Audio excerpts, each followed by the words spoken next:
What up, my freaks? Ruinous Insight here with another Battlefleet Gothic Armada 2 Skalgrim Mod ship spotlight, or once again, showcase. This time we are taking a look at the Adeptus Mechanicus and their brand new Titan, and it is a hell of a Titan. The avatar of the machine god in a way that the Emperor himself could never be, the OMNISSIAH Titan, and I'm too excited to take a look at it first instead of just go through the weaponry and comparisons. I mean, just freaking look at this thing.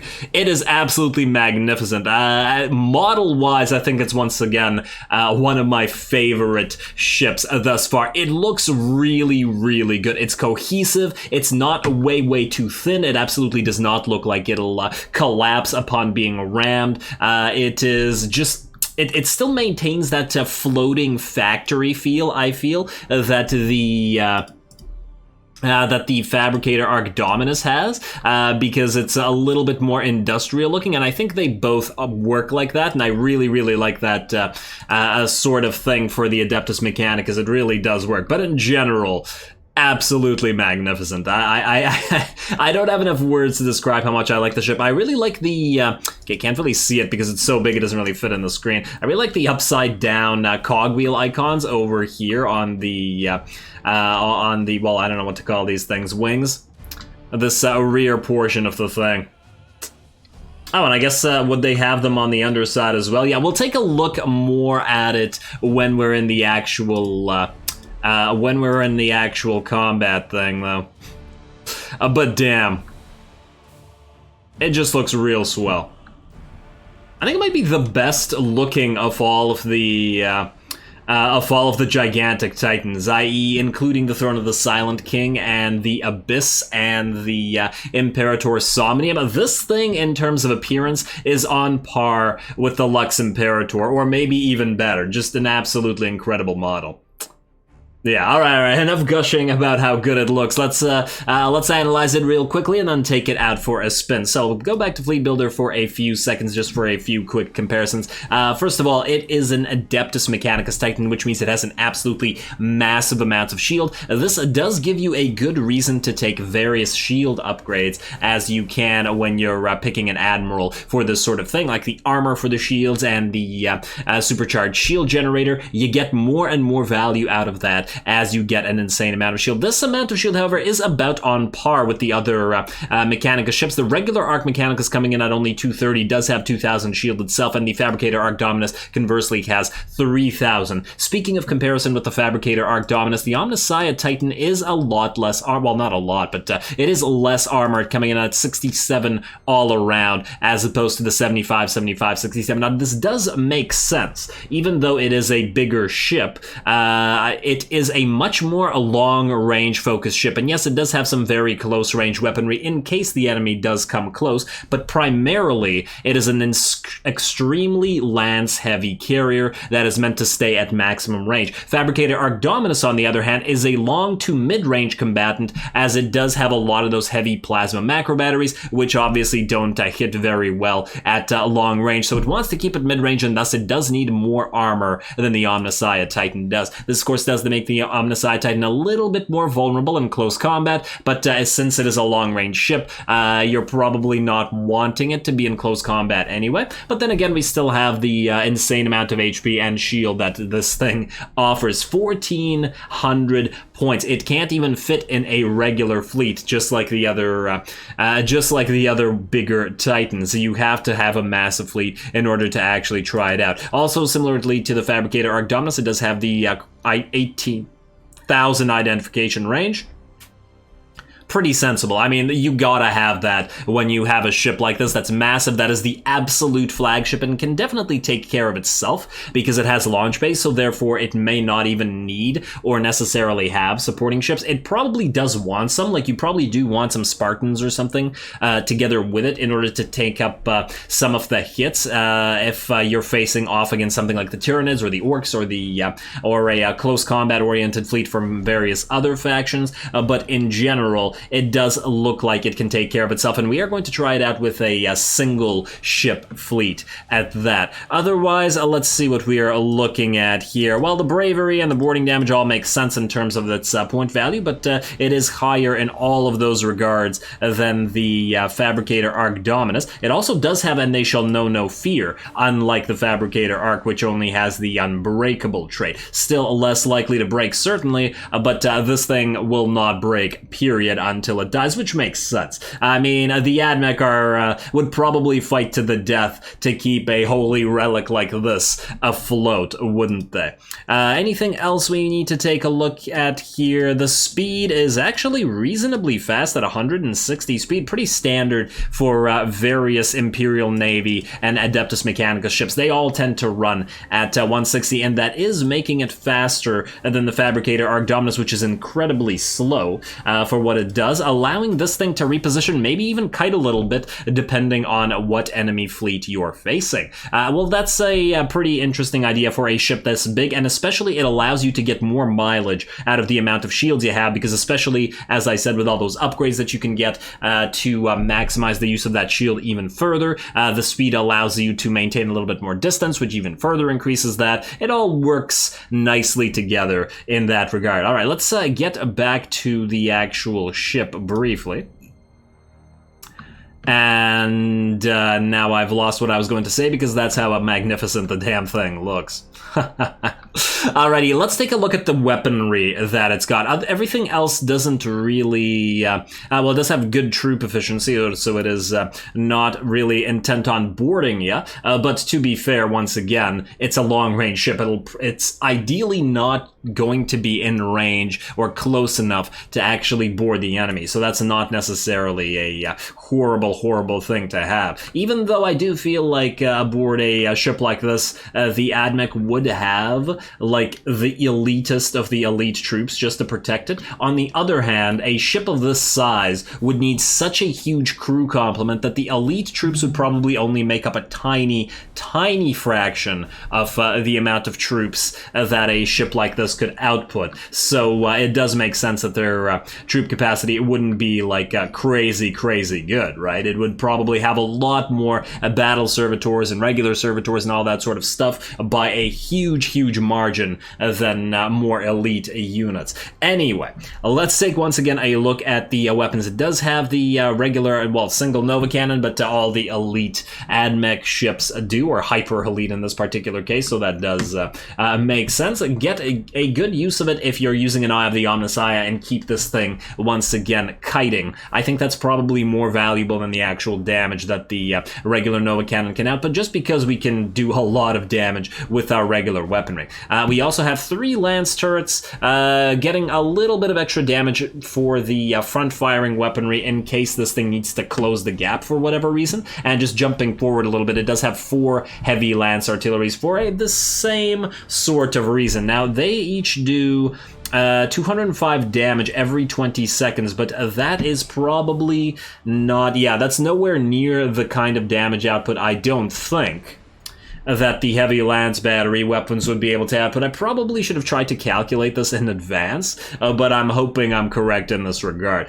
This thing wants to be a broadside monster. Obviously, we don't consider the heavy lance turrets or the macro turrets in that sort of calculation, because they can add their fire to either way. Obviously, if anybody gets close, in addition to the heavy lance artillery, which are dishing out like 820 damage every 20 seconds, or possibly more if you reload, you also have 4 Volkite lances, which can deal a crazy amount of damage. If an enemy titan, like a Conqueror or something, were to close with this thing, that's when this thing brings out the Volkite lances and wrecks it in close combat. You have to remember that the Volkite lances reload much faster than lance artillery, and their critical chance is pretty damn insane. So these are very scary weapons, and the fact that it has all of them, you could even probably use this as a sort of weapon of desperation. Like if you're If you're losing to a Tyranid fleet and you absolutely need to destroy the enemy admiral, book it forward just to try to get the Volkite lances in range, or maybe to destroy an enemy Titan quicker, get it off the field, that sort of thing. This would, of course, risk the ship to getting boarded by a bunch of enemies, which makes it a sort of high risk, high reward weapon, but that's to be expected, I would think.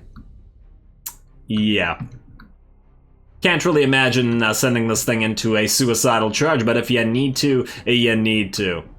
Damn. Alright, I gotta stop taking a look at this thing. Alrighty, obviously, as I said before, it does have those 12 launch bays, which allow it to protect itself and not need those supporting ship or supporting carriers or anything like that to prevent enemy boarders and that sort of stuff. 12 should be enough with the combination of the 50 defense turrets that it has to keep it protected. And finally, as I've already noted, the vast majority of its weaponry is comprised out of the heavy lance battery weapons that make up all of its broadsides.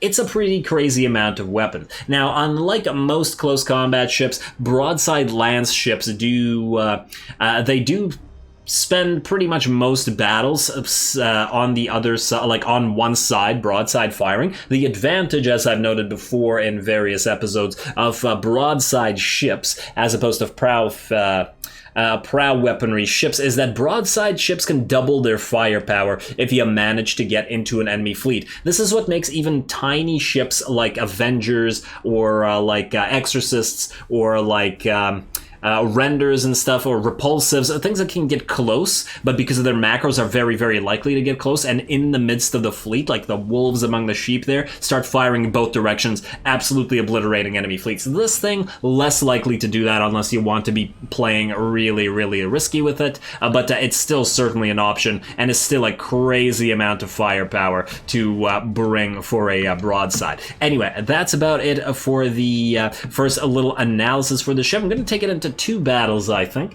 Two different battles, i.e. I want to try it once against a close combat oriented fleet and one against a long range oriented fleet, just to compare the two. So in terms of long range, let's purposely fight, let's say, Chaos, and then we'll pick a short...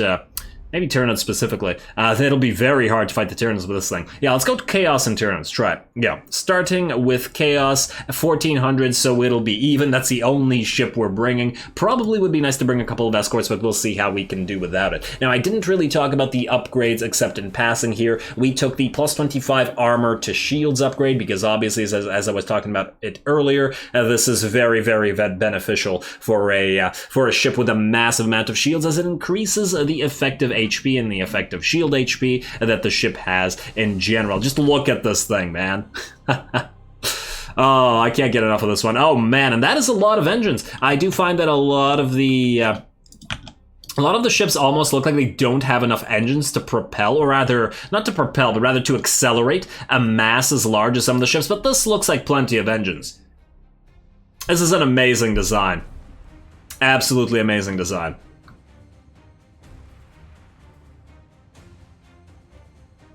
Yeah, maybe my top 2 designs, actually, for all the ships. I wish I had gotten to it earlier. In fact, I wanted to get to it earlier for a number of reasons, but there's a lot of AdMech stuff to cover in upcoming episodes as well, so that's why. Oh, and it does look like it has some weapons on the underside, eh? I hadn't even noticed that when looking at stuff. Oh, so there's extra macro turrets on the underside as well. Nice, I like that. I like that when it's not only the top side of the ship that's paid attention to when considering the design.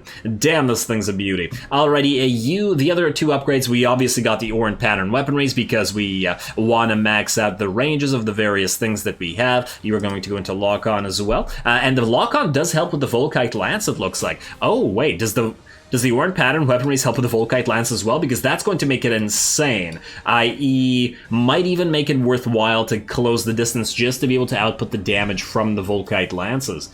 Alright, well, that's pretty interesting. We'll see it in a second, because if we don't have this... 8 seconds on reload Volkite Lance, 4500, and still 8 seconds. Oh, so the Volkite Lance seems to benefit from lock-on, but not from reload. Fascinating. Absolutely fascinating. Alrighty, well, we'll see how that works in a bit, and the other upgrades, well, the abilities that we brought are an auger probe, obviously, because it doesn't have supporting craft, and it needs to identify the enemy, and finally the supercharged void shield, which you absolutely should get. There is no way that you should ever bring a ship like this without a supercharged void shield, especially if it's the only damn ship in your entire fleet. You don't want to sacrifice this thing, unless it's to win the entire game. Although, just building this thing, I feel like you've already won the entire game, at least in the in aesthetics. This is like the it's like the Tomb Kings in the in Warhammer Fantasy. They're just aesthetically so superior to most factions. It's almost not fair. I love you, ship. Please marry me. Anyway, we should really get some fighters out, and I should stop being distracted or this thing's gonna take some damage. There you go, set up those broadsides, can't wait for you to fire, and go for broadside, go for auto-engagement mode in a few seconds. As soon as we sight some enemy ships, I'm gonna tell it to auto-engage, because I just want to watch it go to town. Or...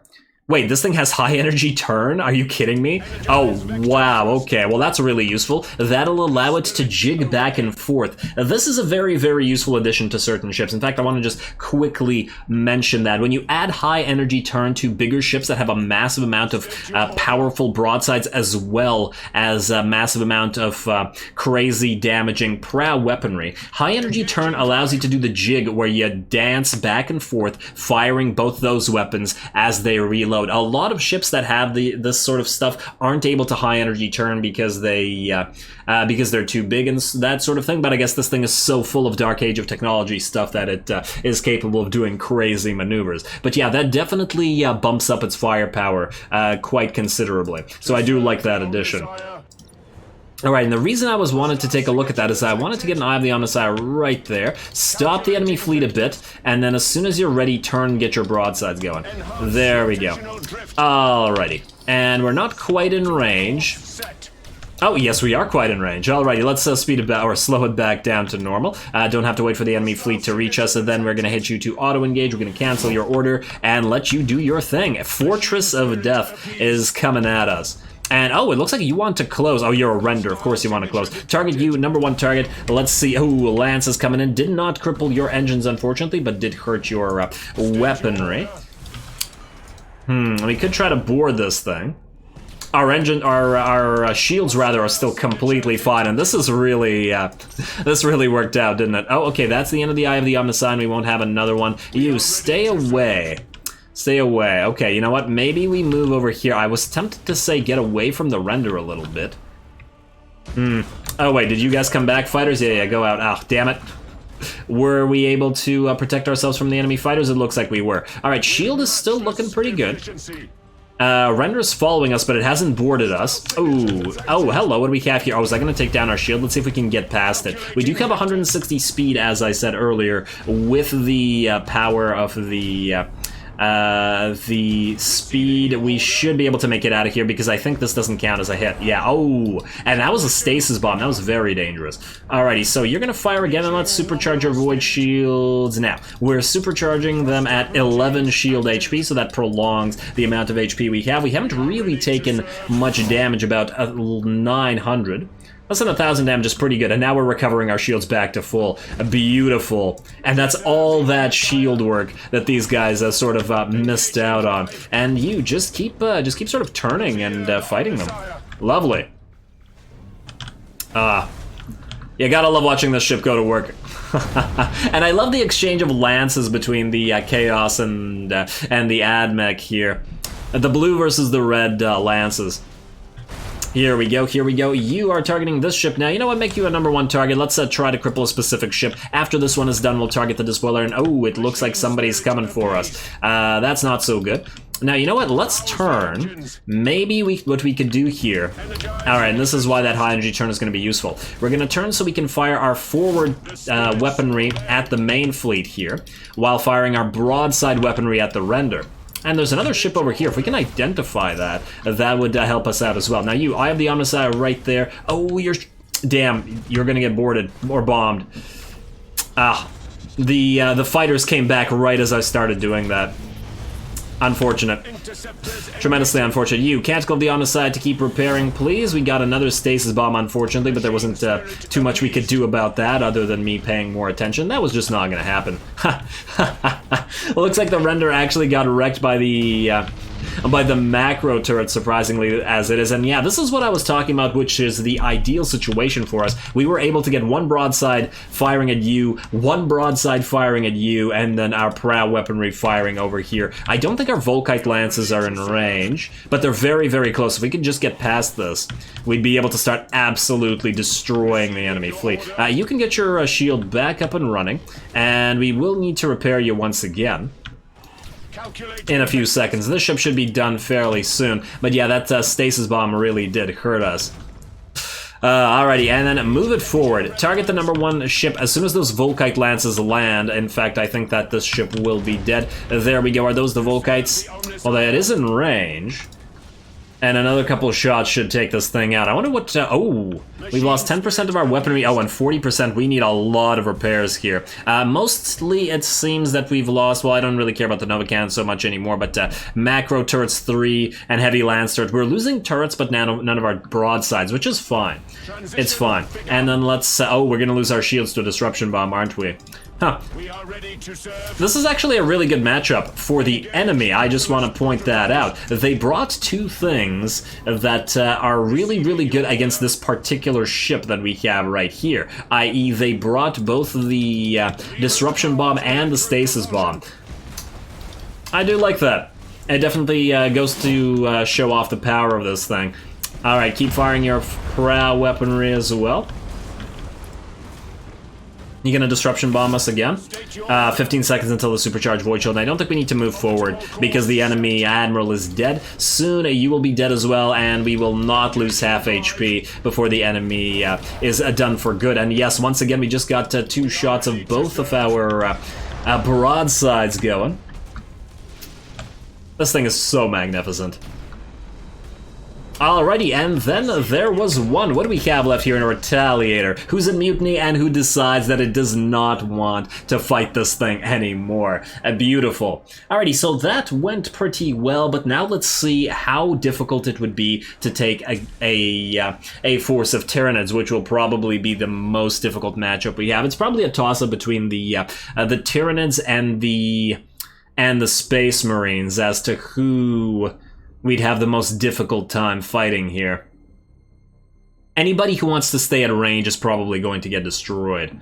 But otherwise, I guess we'll try like this. Although, to be fair, with the Tyranids, if they decide to ram this thing, it should still have enough mass and HP to be able to take that. So let's try that out immediately. Gonna take the same upgrades, not gonna bother messing with that. Tyranids, here we go.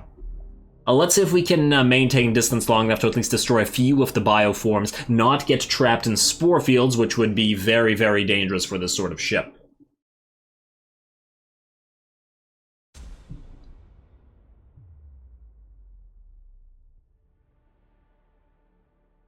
Man, this thing's just showing off now. Or was it always showing off?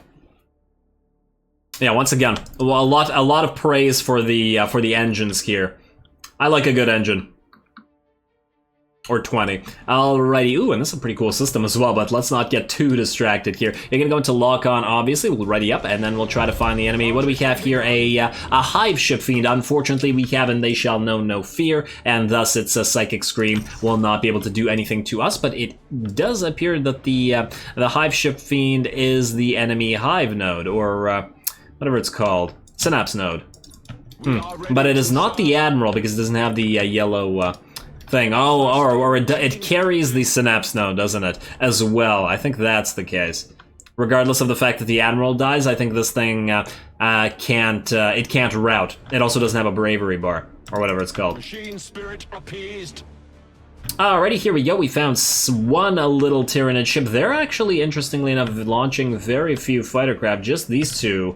And they're moving really suspiciously slow. I think they might actually be following a ship around. Really need that auger probe to deploy so we can find the enemy. We should soon start being able to fire at the enemy.